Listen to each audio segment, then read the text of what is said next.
Like, for example, you are the man, you are the one, you are the one as a referee at the soccer game. For example, if somebody is going a way of bending the rules and very rude and, doing some kind of a mess on the field, you have to stop it. I mean, if you didn't, well, congratulations, you have a very broken family.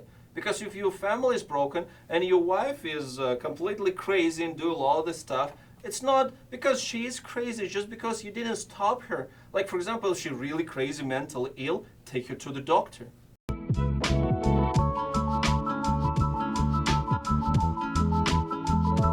Hello guys, my name is Edwards. It's a beautiful day outside. And today we're going to speak about, the really fun stuff. What I will be talking today is what you should never tolerate in the relationship. And the third one, I found really funny, and I would name it, when your beloved one will find your second cell phone. Okay, here's the catch. Most of the people don't have the second cell phone. Like, I don't have a second cell phone because I don't see any need, right, to have a second cell phone. But you know what? If the person is trying to find something bad in you and you don't have it, she will find. She will literally go and buy the cell phone. She will put all the numbers. She will call some kind of a girl. She will put this phone in your other pocket. Then we'll take this phone from the pocket. It's like, look, you called that girl. You're cheating on me, right? And it's funny, but it is reality. And a lot of people who don't have any feeling and they start hate person, so they try to project their bad feelings to you. Maybe the person is guilty, in adultery, right? Like infidelity in the family. But she is not able to say, right? Like she's cheating, right? She's trying to blame you that you are cheating to her. And just because you are cheating, she's cheating to you. Okay, I took a very extreme example because in real life, only small percentage of people show infidelity, according to the statistic. It's not much. I mean, in the movie, you see 100% of infidelity. In real life, it's only small percentage. I mean, you can do your own research and you will find it's interesting that a lot of people don't even cheat and don't even go to somebody else after the divorce. For example, it takes several years for the person to have any relationship, any kind of a sexual relationship, after divorce. It's kind of interesting. So, for example, if the person wants to cheat, okay, go and cheat the next day, yeah? You just get your documents, go and find somebody else. But the people are not doing it because they're not like this. They're not like in the movies. But we think it's supposed to be in the movie. That's why it's really important to make sure what we are watching. And what is important? When the person is trying to look for something that does not exist, never try to prove. Like never, because, for example, I know you have a second cell phone. And if you will answer, honey, I don't have a second cell phone, I never had, will she believe you? No, because she's determined to find the second cell phone. If she's jealous, there is no way you can prove. There's literally no way. So there should be a stop. Like, look, if you don't like it, that's fine. If you think that I am bad, that's fine. Why are you staying with me? So, like, literally, if she thinks that you are cheating with her, right? Like, why do you stay with me? So there is something wrong. There is no logic.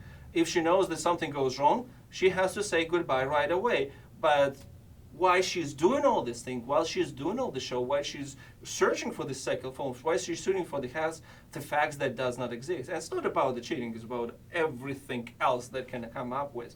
But if you are being blamed in something that you didn't do, say, first of all, I didn't do, and I don't appreciate what you're doing, because I believe you're trying to find something that never existed, and I believe something goes wrong with you. This is important, because remember, every word has a background explanation. If you can see what she really means, and what you saw is not good, stop it. Just put a yellow card, make her to decide what she's going to do. Why she has to suffer? I mean, if you are so bad, so why she has to suffer? Doesn't make any sense. Fourth card. Fourth card is when she lets anybody outside your family to rule your family. Like, can be her mother, and can be her father, or a friend, or a relative, or whatever, a co-worker. Like, for example, you and your beloved one are supposed to make the decision in the family, not your mother. I mean, not your mother. It doesn't make any sense. I mean, whoever you are the family, you have to make sure that you make a decision together, and nobody should rule over. And I believe that if she's on your side, she should be on your side. She's not supposed to be on your enemy side. Regardless how, remember, she is your first friend and everybody else around. Because if she's trying to make an alliance with somebody else, it's already an enemy. Because the only person who is supposed to support your interests is her. And I loved one phrase, I don't remember the way it was said, but the meaning of it, the true wife or the real wife will always be on your side. Even all the world will be against you, she will be behind you, supporting you and providing you with ammunition. For example, they can be a good thing. For example, my mom, as a good advice, yeah, my mom said me this and that, right? She is honest. She's telling where this phrase is coming from. You know, she said, like, you are doing this and this, maybe not in a best way. Do you think it's good? You know, what do you think? If you have an opportunity to say no or yes, I mean, if you find this advice good, like many times, many people told me I'm doing wrong, and I really appreciate this. I mean, it's amazing. It's a good thing. It's a good thing when you can see your mistake and fix it, and maybe somebody else can help you out in this. What is bad? For example, my mom told me not to marry you. And I was such an idiot, and I married you, and now I feel miserable. If I married, like my mom told to marry Mr. whatever Johnson, and now I will be a wife of the millionaire. I mean, like, what can you do about this? I mean, literally, there's nothing. She just humiliated you, and this is important. Or, for example, like your in-laws are telling, like, you never do anything in the right way. I mean, you're a total loser, pretty much, right? I mean, what can you do? Nothing. Okay, the card number 5. When she's telling you to get rid from your friend or from your hobby. Like, well, first of all, it's your friend, right?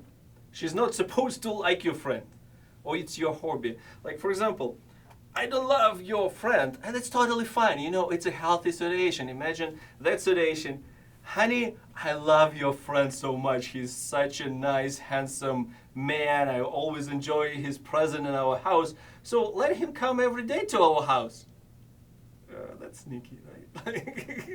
And that's kind of not normal, right? It's your friend, it's not her friend. She's not supposed to like. Because if she starts to like your friend, there is an issue. There is a background music going on somewhere. You know, you don't want to have it. Like the same thing with the hobby. I mean, like, it's your hobby. You're not, you know, this hobby is your hobby. You're supposed to like it. She's not supposed to like it. But what is the important thing is the respect, right? Like, for example, she likes kayaking and I like climbing, right? For example, we can negotiate. I can climb with her, and she can go kayaking with me, and it's totally fine. We can do it in one trip. We can even separate, negotiate about 2 trips. But long story short, if there is no respect in the family, there is no love, there is no way you can do anything. And you have to make sure that you put this line, like, look, honey, I don't appreciate what you do. Make sure that you respect my borders, and this is what I think. And I respect your interests, and I expect that you will respect my interests. This is important. And this is the idea that you have to have always. Like, for example, you are the man, you are the one, you are the one as a referee at the soccer game. For example, if somebody is going a way of bending the rules and very rude and, you know, doing some kind of a mess on the field, you have to stop it. I mean, if you didn't, well, congratulations, you have a very broken family. Because if your family is broken and your wife is completely crazy and doing all this stuff, it's not because she is crazy, it's just because you didn't stop her. Like, for example, if she's really crazy, mentally ill, take her to the doctor. I mean, it's your responsibility, because if she's mentally ill, she will never understand that she is mentally ill, right? Like, for example, take her to the doctor, do something, help her. And the same thing, if she's doing something wrong, who will tell her that she is wrong? Who will tell her that it's completely inappropriate? It is you. For example, you have a broken family. I mean, probably you just miss these limits. That's as important.